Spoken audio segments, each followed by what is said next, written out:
Indonesia yang kita harapkan bisa menang lawan Vietnam ya menang tipis cukup lah. Nyatanya malah dibantai 3-0. Nah, menurut pandangan abang-abang nih, jujur amat kebanyakan mengandalkan pengalamannya dia, bagaimana dia membaca permainan.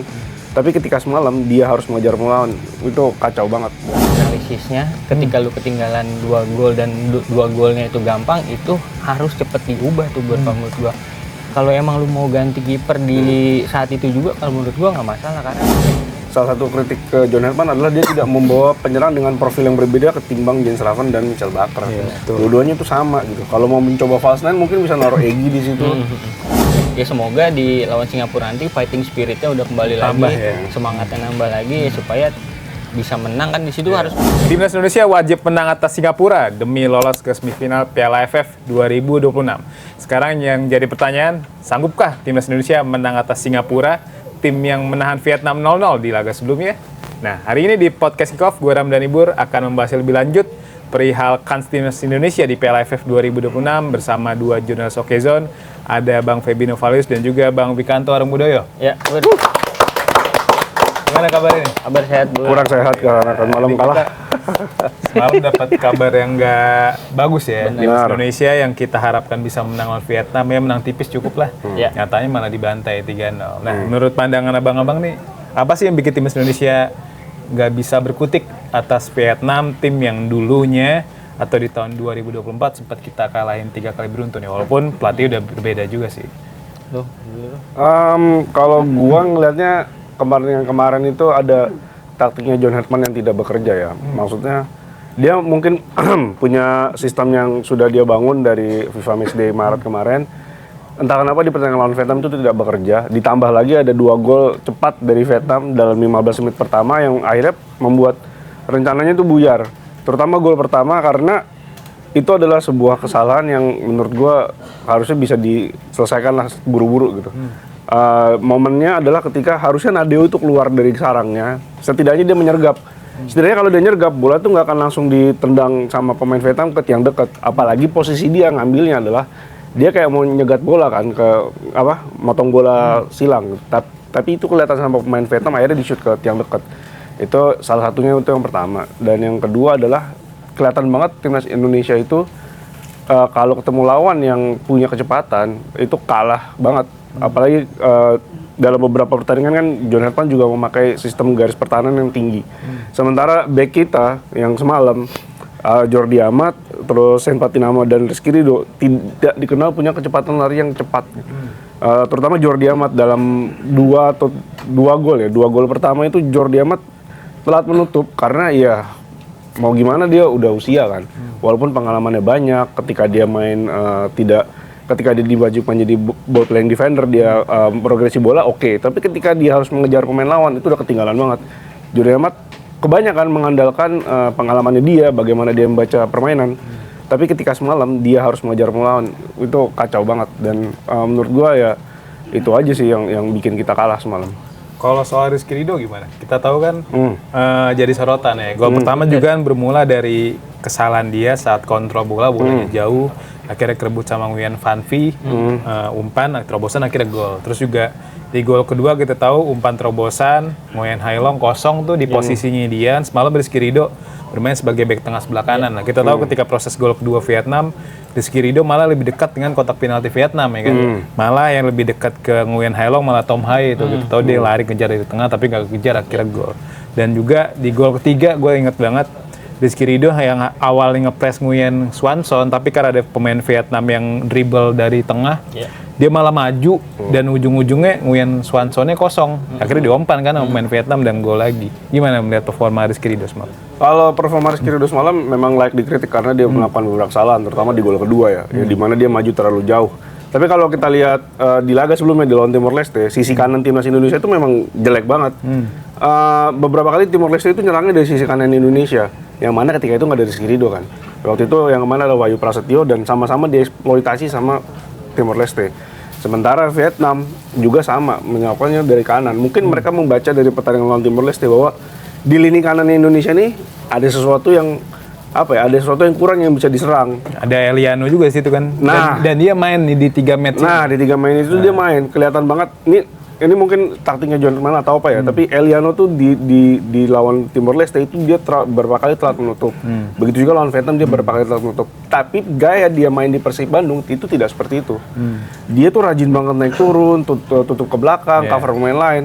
Tapi entah kenapa di timnas dalam 2 atau 3 pertandingan kemarin dia tuh agak jarang cover gitu. Dia baru bakal mundur ketika yang lainnya 3 backnya tuh berdiri sejajar baru dia mundur. Tapi dia jarang track back. Itu yang agak dipertanyakan sih sebetulnya memang. Ya, mungkin ada perbedaan instruksi ya antara pelatih timnas dan juga Persib Bandung.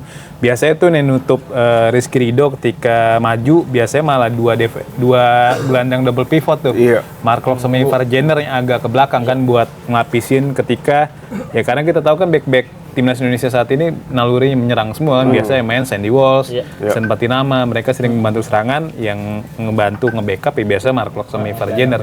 Dan gol kedua juga kalau nggak salah ya Mark Klok juga ada di kotak penalti kan, gol pertama gol kedua gitu pokoknya gol pertama ya. Dan itu kan kayak nunjukin kalau John Hetman memang memfokuskan gelandangnya untuk juga membantu pertahanan. Gimana Pak soal kekalahan Indonesia semalam? Kalau menurut gua 2 gol yang gampang itu yang bikin timnas kita kalah sih buat.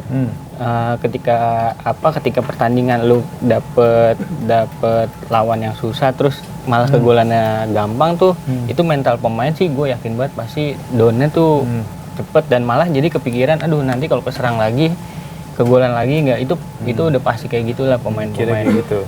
Nah itu PR-nya John Hetman dan tim analisisnya ketika lu ketinggalan 2 gol dan 2 golnya itu gampang, itu harus cepet diubah tuh buat menurut gua.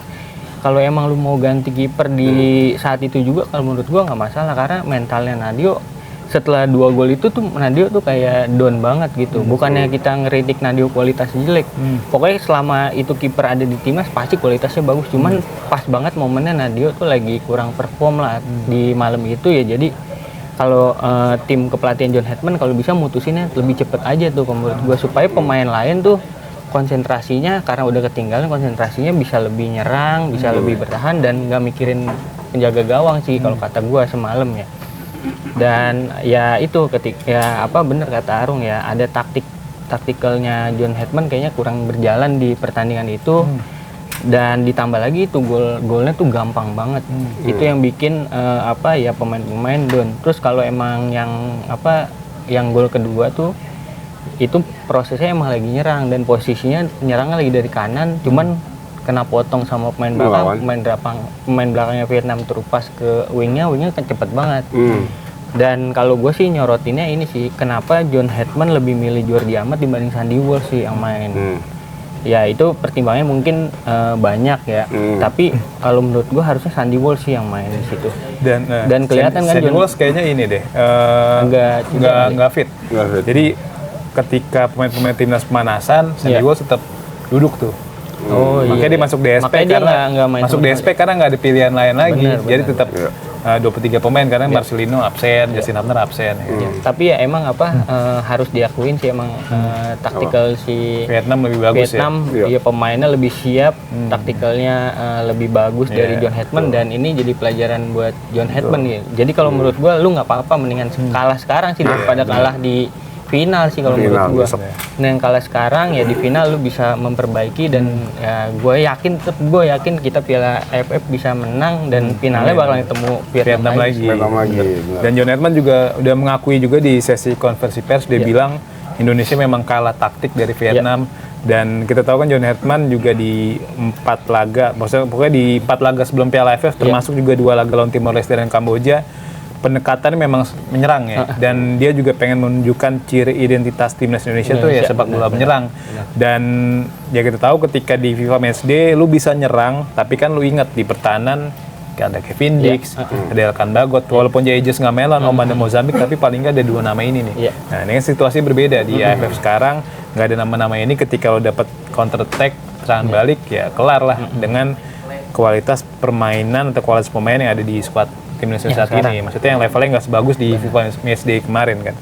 Tadi kita juga udah bahas Nadio nih. Nadio kan banyak kalau dibilang netizen kan one shot one goal ya. Dan penyematan itu muncul ketika timnas Indonesia pertama kali itu dibantai Irak 5-1 tuh di Basra di round 2 kualifikasi Piala Dunia. Saat itu bahkan Irak mencetak 4 shoot on target tapi golnya 5. Yang satu bunuh Karena diri. satu bunuh diri kan. Jor-jornya mah. Terus juga lawan Kamboja, Nadio juga mencetak gol bunuh diri dan kemudian melakukan ya banyak yang bilang positioningnya nggak bener lah. Tadi juga kata Pak Arum kan di gol pertama dia seakan-akan kayak ingin memotong umpan silang pada ujung-ujungnya si Nguyen Van Veen nendang ke gawang kan. Dan sebenarnya Nadio juga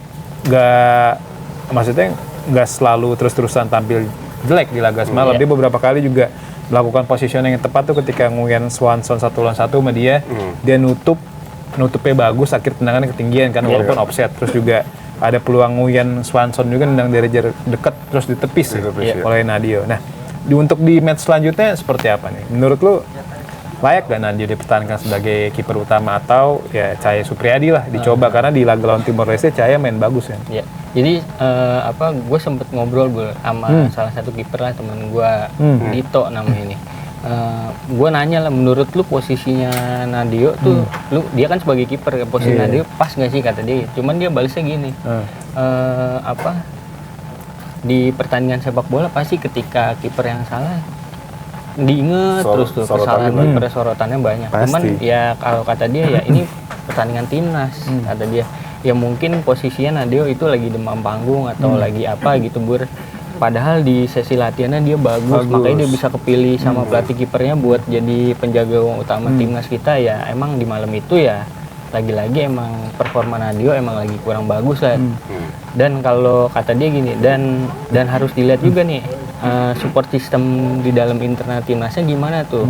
Terus kata dia, coba lu nonton lagi pertandingannya, ada nggak yang ngasih support ketika Nadio kegolan 2 gol gampang itu, bandingin ketika Nadio kegolan waktu lawan Kamboja tuh yang tendangan aur-auran dari pemain Kamboja tiba-tiba masuk.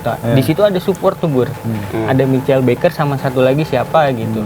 Nah itu kayak dikasih dukungan, udah nggak apa-apa gitu. Nah di 2 gol yang kemarin lawan Vietnam itu Nadio kayak didiemin gitu. Nah itu kita nggak tahu kan ada apa. Harusnya kan temen-temennya ngasih support gitu.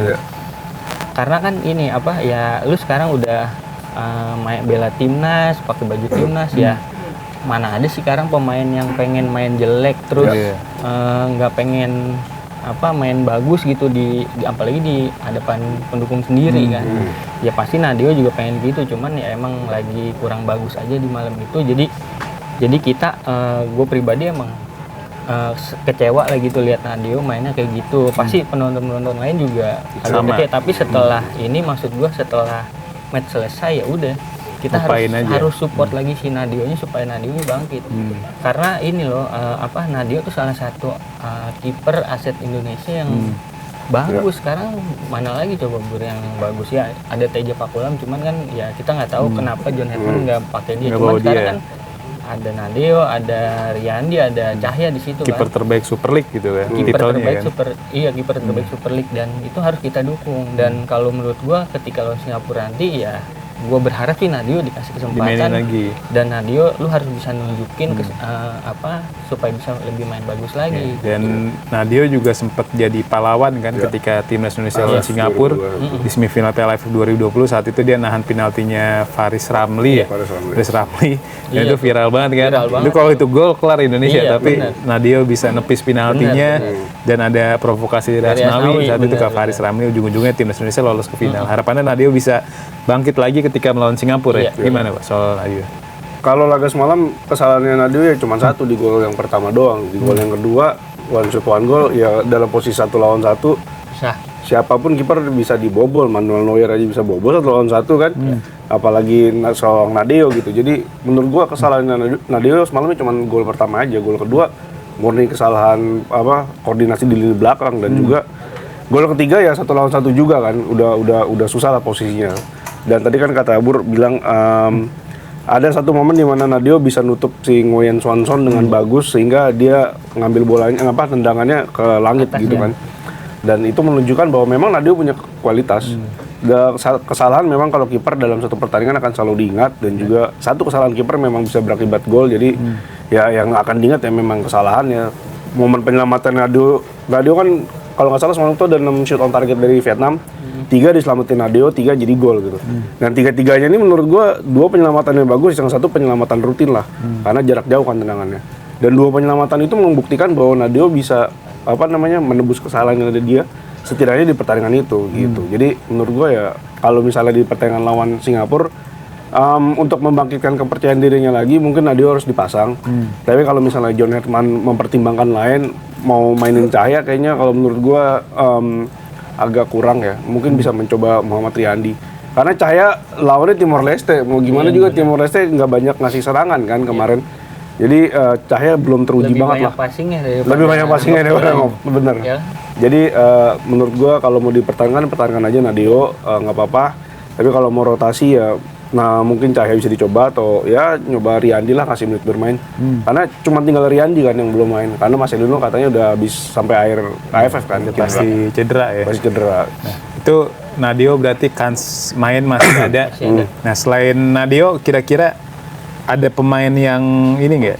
Yang layak untuk diganti gitu. Karena kita tahu kan dari starting 11 semalam tuh ya kita nggak bisa bohong semuanya main jelek kan. Nah, tapi kan namanya pemain sepak bola tentu ada off day-nya dan bukan nggak mungkin di next match dia bisa tampil lebih bagus. Nah, tapi dari 11 pemain utama di laga lawan Vietnam kemarin siapa nih kira-kira yang bakal ya nggak dimainin jadi starter lah ketika lawan Singapura nanti? Kalau menurut gue sih kayaknya Jordi Amat sih, Bur. Mendingan ya kalau emang posisinya Sandy Walsh lagi sehat gitu, ya harusnya Sandy Walsh main ya. Dan kalau menurut gue juga ini sih ketika lawan Singapura nanti ya harusnya timnas tuh bisa lebih kompak aja dibanding pas pertandingan lawan Vietnam kemarin. Ya kayak maksud gue kompak ini loh. Ketika Tom Haya dihajar nih awal-awal harusnya yang lain juga harus ngasih support Tom Haya gitu, bantu, jangan Tom Haya doang yang sendirian gitu. Soalnya makanya Tom Haya kan agak ada marah-marahnya juga kan di pertandingan. Ya makanya pas lawan Singapura lagi ya semoga nih ini jadi pelajaran yang Vietnam pas lawan Vietnam jadi pelajaran yang sangat berharga banget. Mereka bisa lebih kompak lagi, saling ngerangkul lagi ketika ada kejadian yang bikin drop misalnya kayak Nadeo kemarin ya kurang bagus save-nya, ya harus dikasih semangat lagi, harus saling kasih semangat aja. Harus lebih banyak, harus lebih berisik lah gitu di pertandingannya. Terus ya John Hetman juga jangan terlalu jauh lah posisinya gitu. Kemarin ya mantau dulu kan dia di atas, ketika 2 gol dia baru mulai kelihatan ya. Ya udahlah itu mungkin strategi dia, cuman ya pemain juga ketika drop itu butuh sosok dan benar mungkin pelatih yang mantau dari atas mau cukup di latihan aja nggak sih? Di pertandingan resmi udah fokus di pinggir lapangan aja. Karena peran asisten pelatih itu berbeda sama pelatih kepala gitu. Gimana Pak soal pergantian pemain? Gue setuju kalau yang harus di drop di pertandingan berikutnya adalah Jordi Amat, karena kelihatan banget kalau misalnya Jordi mungkin punya kelebihannya adalah dia bisa membaca permainan, dia bisa tackle yang tepat, bisa memberikan ketenangan, tapi ketika dia harus menghadapi lawan yang cepat kayaknya agak susah. Tapi kalau lihat pemain Singapura kayaknya nggak ada yang punya kecepatan gitu ya. Jadi strikernya mungkin anaknya siapa namanya Fandi Ahmad. Dia kan mengandalkan postur ya. Kalau bisa mungkin ya Jordi Amat mungkin masih bisa bermain, tapi kalau misalnya harus di drop ya drop aja. Atau masih ada nama kayak Brian Fatari, masih ada Wahyu Pras gitu. Yang bisa dimainkan di posisi yang sama. Sama ini gue dari match day 1 tuh gue tidak melihat duetnya Mark Locke dan Ivar Jenner nih duet yang klop gitu. Bagus ya. Iya, salah satu kayaknya harus di drop deh antara Mark Locke atau Ivar Jenner. Gue nggak tahu, gue nggak mau bilang salah satu nama ntar diserang. Pokoknya salah satu dari Mark Locke atau Ivar Jenner. Dan Tom Haya itu jangan dipasang di posisi wide midfielder sebelah kiri, nggak guna, sumpah. Nggak bekerja dengan baik. Dia tuh lebih bagus di tengah, di dirijen. Ketika kemarin Mark Locke yang tarik pertama dia masuk ke tengah. Itu permainan Indonesia tuh lebih hidup. Lebih hidup, dia bisa ngatur enak, ngalirin bolanya enak gitu. Makanya ketika dari match dia pertama gue melihat ada Mark Locke, Ivar Jenner dan Tom Haya, gue bingung nih siapa yang mau dikorbanin nih. Kalau misalnya John Hetman memilih chemistry, lebih baik Mark Locke dan Tom Haya, karena kan di klub sudah teruji ya. Tapi kalau misalnya mau yang saling melengkapi, menurut gue yang bisa saling melengkapi adalah Ivar Jenner dan Tom Haya. Pokoknya Tom Haya jangan ditaruh di sisi depan 2 deh. Maksud gue taruh di tengah aja di posisi naturalnya dia. Karena itu dia jauh lebih berguna ketimbang di situ gitu. Kayak kemarin dari kiri selalu Tom Haya mengharapkan ada sokongan dari belakang kan. Ada entah itu Donitri atau Sen Patinama, dan ketika lawan Timor Leste itu nggak bekerja dengan baik karena dua-duanya nggak main kan. Yang main tim Gaipens kan. Jadi menurut gue Tom Haya balikin ke tengah. Nah, salah satu dari Mark Locke atau Ivar Jenner ditarik, Jordi Amat juga ditarik. Sisanya sih Ya menurut gue oke lah, lumayan, nggak ada yang terlalu gimana banget yang harus dicadangkan. Dan termasuk juga kalau misalnya memang salah satu dari Marco Ival Jenner dicadangin, ya Beckham Putra mungkin bisa dijajal ya untuk duet sama Ragnar mungkin kan, atau Sadi Ramdhani juga bisa dicoba untuk membantu serangan timnas Indonesia di laga nanti lawan Singapura. Nah, tapi kalau dari pola kira-kira ada apakah harus diubah nih pola 3-4-2-1 atau memang ya udah ini formasi terbaik yang dimiliki John Hertman gitu untuk lawan Singapura? Kalau menurut gue dan gue yakin yang lain juga ngelihatnya sebenarnya nonton timnas kita udah enak banget nih Bur. Secara passingnya enak banget. Cuman PR-nya itu ketika lu ke counter nih, ketika lu lama pegang bola terus bolanya kepotong kayak gol kedua lah. Kosong langsung ditrupas ke kiri. Nah itu agak lambat lah. Nah itu PR-nya John Hertman nyari pemain belakang kalau menurut gue yang emang punya kecepatan ya tinggi juga, karena kan lu tensi lagi tinggi, lu pegang bola cepet, ya kan itu ada potensi kepotong kan bolanya. Nah ketika lu lagi nyerang itu buat defense-nya lu harus punya back yang larinya cepet juga sih kalau menurut gua. Makanya ketika Jordi Amat itu dia bukan jelek, tapi dia ya larinya agak telat, ketinggalan. Padahal langkahnya Jordi Amat lebih jauh loh daripada yang wing kirinya si Vietnam. Ya, karena lebih tinggi, karena telat kan itu. Langkahnya pendek tapi kan cepet. Jadi ya semoga ada perubahan komposisi di pemain belakang ya. Misalnya Eliano mungkin bisa dimasukin karena dia cepet juga kan larinya. Ya itu pokoknya harus ada perhatian di komposisi pemain belakang, dan lini tengahnya juga harus ini juga sih bener. Ivan Jenner sama Mark Klok ya. Mungkin salah satu harus ada yang diganti pemain yang lebih menyerang, karena ya sebenarnya lini tengah kita juga nggak kalah banget sih kemarin lagi lawan Vietnam, kalahnya di sektor kiri sisi kanan kita aja tuh. Jadi itu yang menurut gua harus jadi perhatian sih, kalau untuk pegang bola segala macam kita mau udah enak banget, tinggal golnya aja. Dan satu lagi kalau menurut gua umpan ke Mitchell Baker, emang Mitchell Baker tinggi, umpan bola atasnya bagus, tapi kalau emang lu nggak bisa paksa Mitchell Baker buat bola atas, kasih bola bawah. Gue yakin Mitchell Baker juga bisa ngolah bolanya tuh bagus. Screening bolanya Mitchell Baker bagus juga, nembok. Jadi itu bisa dimanfaatin sama lini kedua, sama gelandang-gelandang buat nyoba ya. Kemarin Bentok coba belajar syuting, makanya kita pas lagi latihan syuting bolanya gitu. Ya kali ada scrimmage kan kita yang tahu kayak gitu. Karena loose crossing mentok terus bolanya kan kayak gitu. Kalau gue mungkin permainannya lebih variatif aja, karena ketika lawan Kamboja dan Timor Leste itu kelihatan banget kalau template gol Indonesia adalah build up, umpan ke sayap ke tengah. Itu yang diantisipasi banget sama Vietnam semalam. Mitchell Baker pun ditempel ketat. Second ball Indonesia jelek. Jadi menurut gue harus ada variasi aja. Memang oke lah Tom Hai dijadikan otak serangan, dijadikan pengalir bola gitu. Tapi sekali-kali lah coba dari tengah, jangan dari sayap melulu gitu. Jadi lebih kreatif aja sih.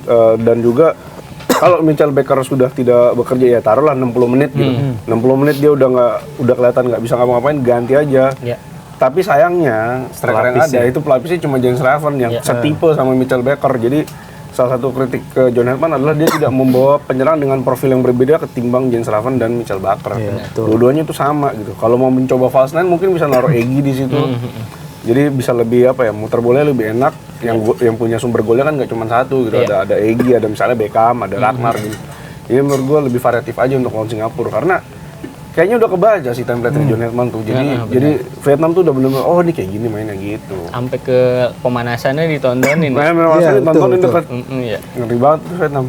Bener-bener. Tapi melihat situasi sekarang, lu masih yakin nggak Indonesia bakal juara Piala AFF? Gue masih yakin 100%. Gue yakin timnas bisa dapet Piala AFF pertamanya sih Bur. Kenapa gue yakin itu karena materi pemain nih bagus dibanding sebelumnya. Terus dan untungnya dapet tantangannya tuh di penyisihan gitu. Ya semoga di lawan Singapura nanti fighting spiritnya udah kembali lagi, semangatnya nambah lagi supaya bisa menang kan. Di situ harus menang kan, soalnya harus menang di Singapura ya, supaya nanti di semifinal ya ntar itu ketemu Thailand atau yang lain ya, kita bisa dapat juga dan ketemu lagi sama raja terakhirnya di final aja. Di final ya. Iya. Benar. Optimis dari tadinya gue mungkin 95% optimis juara, kalah lawan Vietnam optimisnya berkurang wajar ya, 90 atau 85%, tapi juara masih ada peluang untuk itu. Yang penting besok lawan Singapura apapun itu Indonesia harus menang. 1-0 pun ya nggak apa-apa, yang penting menang dan lolos ke semifinal. Nah, di grup B sendiri kayaknya yang bakal jadi juara grup kan Thailand. PR beratnya adalah kalau runner up, ya Indonesia kayaknya sih maksimal runner up ya, karena Vietnam, dia berharap Vietnam kesandung lawan Kamboja kayaknya berat ya. Nah, tinggal PR-nya kalau misalnya benar ketemu Thailand, ya semoga aja John Hetman bisa menemukan formula melawan Thailand. Thailand juga kayaknya nggak terlalu bagus-bagus banget sih Thailand yang ini. Kemarin lawan Malaysia golnya 1 penalti, satu lagi kayaknya golnya agak susah juga gitu. Jadi pokoknya Thailand tuh ketika lawan Malaysia kelihatan banget susahnya nyetak gol lah.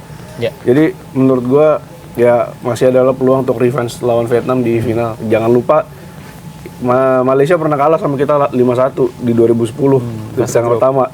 Fase grup, tapi di final Malaysia bisa membalikan ya, bisa 3-0 dan juga kalahnya cuma 2-1 di leg kedua. Jadi masih ada peluang kita untuk balas dendam sama Vietnam. Dan itu harus dimanfaatkan ya. Dan juga kayaknya untuk tiebreaker penentuan posisi di fase grup kayak pakai selisih gol ya. Selisih gol kan bukan head to head. Jadi sebenarnya Indonesia imbang pun lawan Singapura nggak masalah, asalkan Vietnam kebantai kalau 5-0 lawan Kamboja, tapi itu kan nggak mungkin. Itu bandar kan, doang itu kecil peluangnya kan. Gila aja Kamboja tiba-tiba harus menang aja. Oke, dia harus menang, Indonesia harus menang lawan Singapura. Dan Singapura juga, ini mayoritas pemainnya pemain Lion City Sailor kan, kita tahu Lion City Sailor kan merupakan rajanya di Liga Singapura ya, 2 musim terakhir selalu juara, dan dia punya pemain-pemain yang pernah main di Eropa kayak Ilhan Fandi, anak Fandi Ahmad kan itu pernah main di KMSK Denzel sama Marcelino, walaupun nggak dapat menit tampil, tapi ketika dibalik lagi ke Asia Tenggara sekarang main di Lion City Sailor, tenaganya juga tentu bagus kan. Kemarin juga lawan Vietnam dia beberapa kali ngerepotin pertahanan Vietnam tuh. Selain si siapa Ilhan Fandi juga ada Sanwal Anwar ya. Sanwal Anwar yang wingernya Lion City Sailor juga pernah golin juga lawan timnas Indonesia, juga pemain yang harus diwaspadai ya agar nggak kebobolan kita lawan Singapura. Kita kan terakhir kali ketemu lawan Singapura di semifinal Piala AFF ya. 2020. Kita lihat materi pemain dari kedua tim juga ada banyak berubah kan. Pelatih juga ada banyak berubah. Saat itu kan Singapura dilatih pelatih asal Jepang. Sekarang dilatih pelatih lokal deh si Gavin Lee kan, umurnya baru 35 tahun. Sedangkan timnas Indonesia juga dilatih oleh pelatih yang punya profil tinggi nih. Dengan atas nama John Hetman kan yang pernah bawa Kanada juara apa? Juara level-level rendah lah. Terus juga pernah lolos ke Piala Dunia 2022 kan. Nah, terus melihat situasi Indonesia yang dalam posisi terjepit bisa dibilang ya, karena situasi di dalam Indonesia saat ini bisa dibilang 11-12 kayak Vietnam sebelum lawan Indonesia kan. Vietnam ketika lawan Indonesia bebannya berat banget tuh, karena kalau kalah dia udah hampir pasti nggak lolos kan.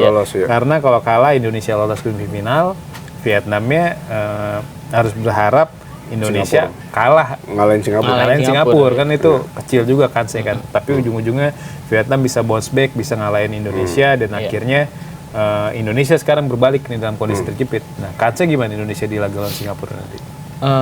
Sebenarnya kalau lihat Singapura ketika lawan Kamboja dan Singapura lawan Vietnam beda sih Ketika lawan, kalau menurut gue Singapura yang asli tuh ya Singapura ketika lawan Kamboja sih. Ya mereka nyerang, pemainnya individual pemainnya kelihatan gitu. Cuman ya ketika lawan Kamboja mereka juga agak kesulitan juga. Jadi gue yakin banget Indonesia tuh bisa ya menang lah di Singapura.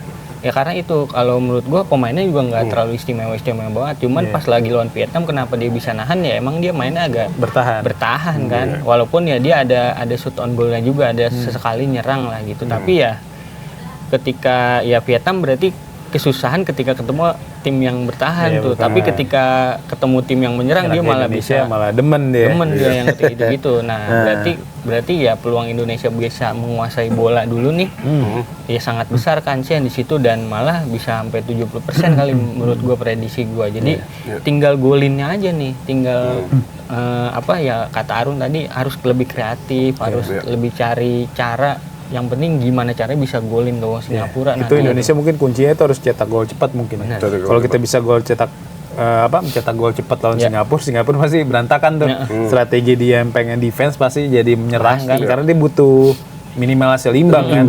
Dan itu ketika mereka tampil main menyerang terbuka. itu bisa jadi makanan pokok Benar, juga bagi Tom Hay dan kawan-kawan. Dan satu lagi ini kalau menurut gua itu yang hal-hal Apa? yang di luar prediksi tuh kayak posisi Nadeo yang kurang bagus itu bisa harus diperbaikin lagi. Jangan sampai lu bikin mental temen-temen lu down lagi. Itu harus dijaga banget sih kayak gitu. Karena ini pertandingan penting kan soalnya. Krusial lah. Gimana? Kansnya masih 70% Indonesia bisa menang lah ya. Di atas kertas ya.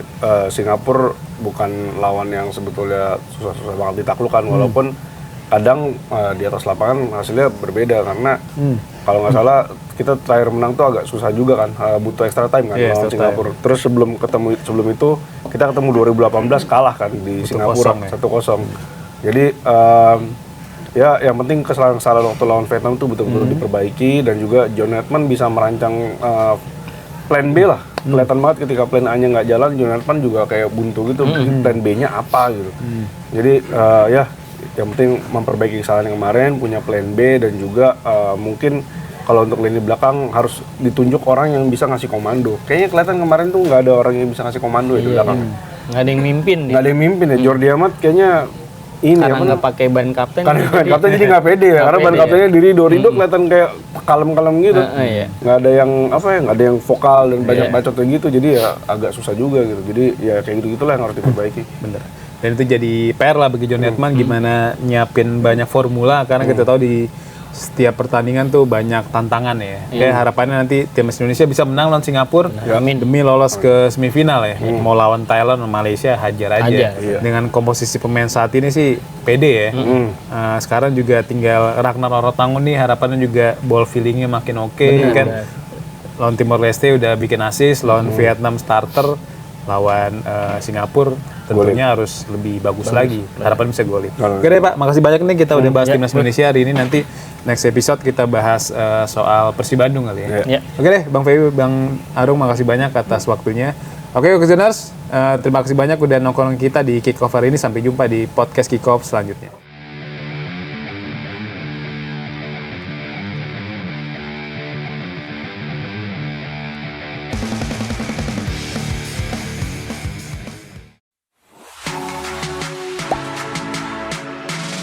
Gak sempet baca? Dengerin aja, klik icon text to speech di okezone.com.